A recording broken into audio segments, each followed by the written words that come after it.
Unified 911, anong matutulong namin sa'yo? Anya ti maitulong mi ken kapo. Anong may tatabang ko sa imo? Unsay akong ikatabang nimo? Ngini makadabang na misal ka no. Sa anumang wika o dialekto, may tulong na darating sa iyo.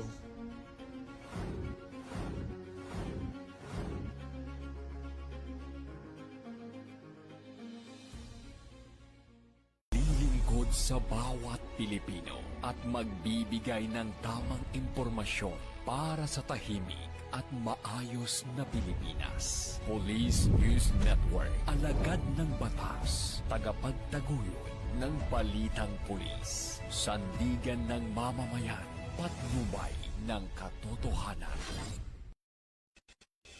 La Campo Crame, maghahatid ng pinakahuling kaganapan at nagbabagang balita. Ito ang PNN Police News Network. At ngayon, ang inyong mga tagapagbalita. Magandang araw, bagong Pilipinas. Ako ang inyong alagad ng batas, tagataguyod ng Balitang Pulis. Ako po si Patrolman Edwin Baris.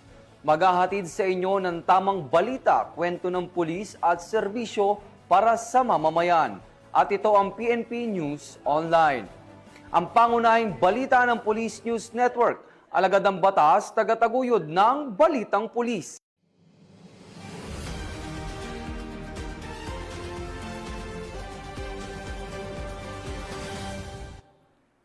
Narito ang mga balitang hatid ng ating PNN correspondents mula sa iba't ibang panig ng bansa.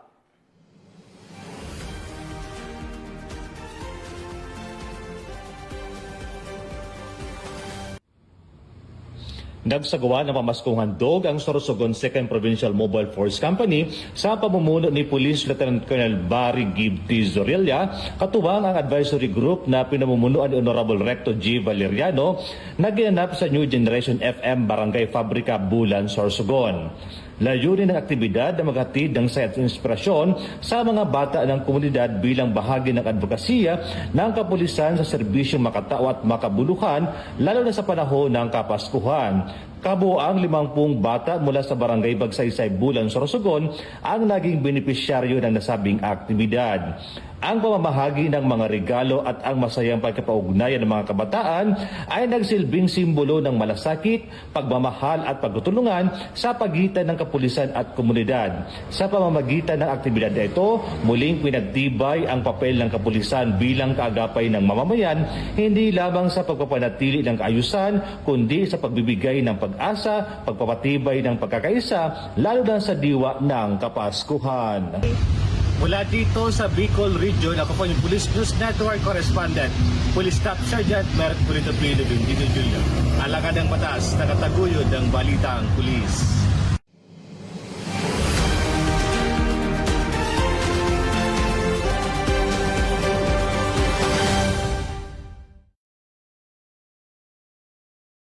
Arestado ang 3 individual sa isagawang drug bypass operation ng City Drug Enforcement Unit ng Iloilo City Police Office, katuwang Special Weapons and Tactics Team ng Iloilo City Police Office, Regional Intelligence Unit 6, PNP Drug Enforcement Group 6 at Iloilo City Police Station 6 sa Barangay Kalaparan, Arevalo, Iloilo City, nito lamang 18 ng Disyembre taong kasalukuyan. Kinilala ang mga naarestong suspect na sina alias Agi, alias Gail at alias Madonna. Na-recover sa nasabing operasyon ang 5 transparent plastic sachet at 9 na not-tied transparent plastic na naglalaman ng hinihinalang shabu na may kabuang timbang ng humigit kumulang 700 gramo na may estimated standard drug price na nagkakahalaga ng 4,760,000 pesos. Ang mga sospek ay kasalukuyang nasa kusudian na ng pulisya para sa kaukulang dokumentasyon at sasampahan ng kasong paglabag sa Republic Act 9165 o ang Comprehensive Dangerous Drugs Act of 2002. Patuloy ang pagsisikap ng mga kapulisan na labanan ng iligal na droga upang mapanatili ang kapayapaan at kaayusan sa buong rehiyon ng Western Visayas. Mula dito sa Police Regional Office 6, ako ang inyong Police News Network Correspondent, Patrolwoman Charmaine Balansat, alagad ng batas, tagataguyod ng Balitang Pulis.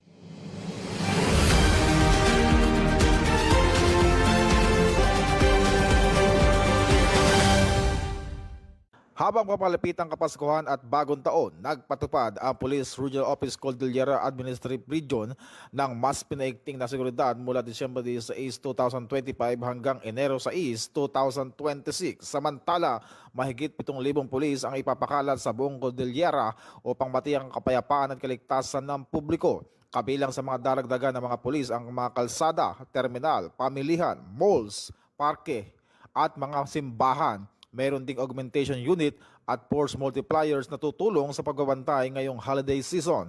Paalala ng PROCAR sa publiko na manatiling maingat at mapagmatsyag at agad na i-report ang anumang kahinalang aktibidad sa pinakamalapit na himpilan ng pulisya. Ito ang bagong PNP para sa bagong Pilipinas, serbisyong mabilis, tapat at nararamdaman.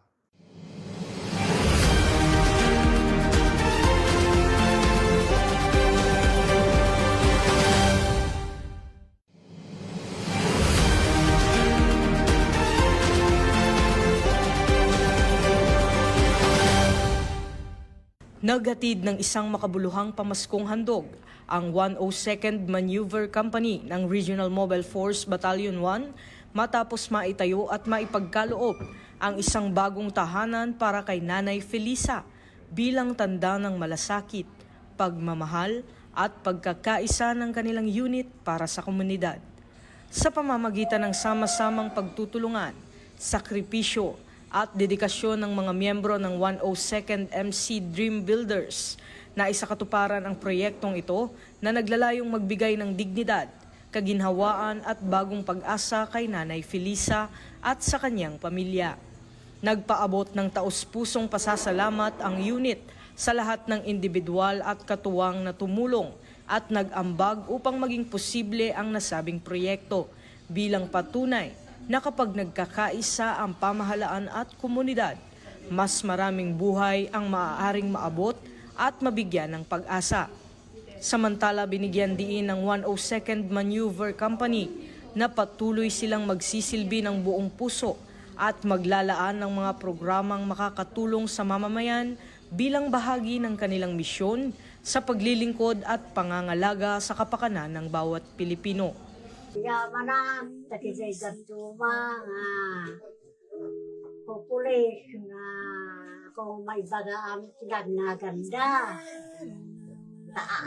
Arudo mo. Agyaman na kunay. Tulong kanya. Ito ang bagong PNP para sa bagong Pilipinas. Serbisyong mabilis, tapat at nararamdaman.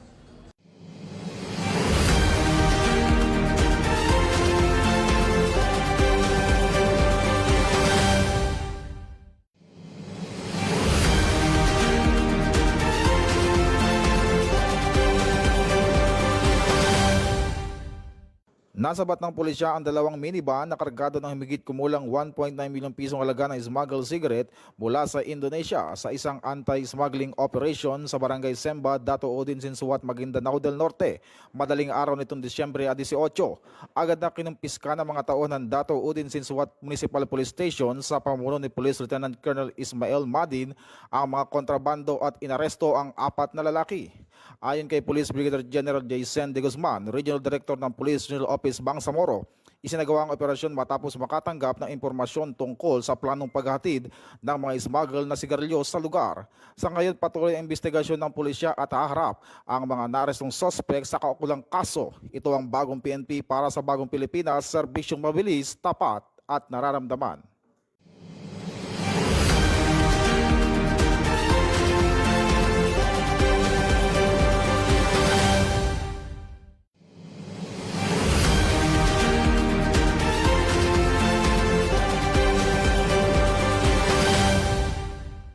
Isang matagumpay na bypass operation ang isinagawa ng mga tauhan ng Iloilo Police Provincial Office, Provincial Drug Enforcement Team 1 ng katuwang ang Oton Municipal Police Station na nagresulta sa pagkakaaresto ng 2 individual at pagkakasamsam ng humigit kumulang 200 gramo ng hinihinalang shabu sa poblasyon South Oton, Iloilo City.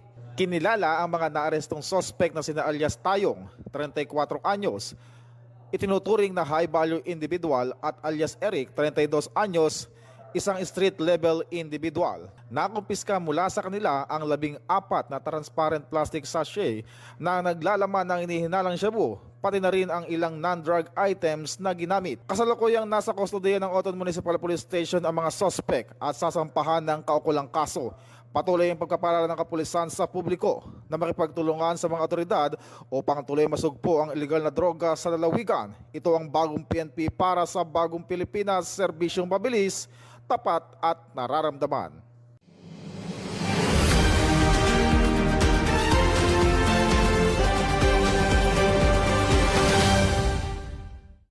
Maraming salamat, Patrolman Dayaw. At yan ang mga balitang nakalap ng ating PNN correspondents mula Luzon, Visayas at Mindanao. At mga ka-PNN, 6 days na lang, Pasko na.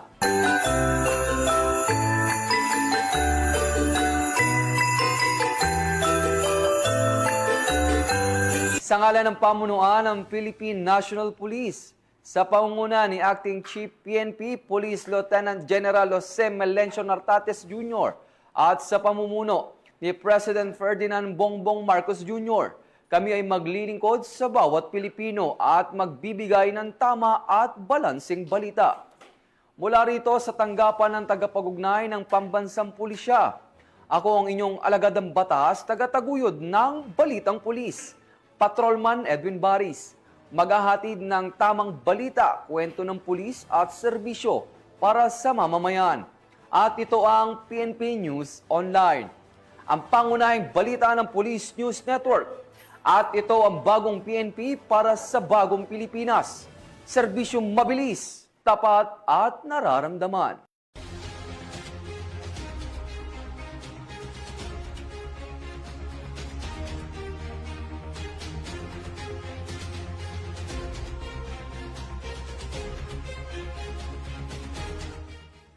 Police News Network, alagad ng batas, tagapagtaguyod ng balitang pulis.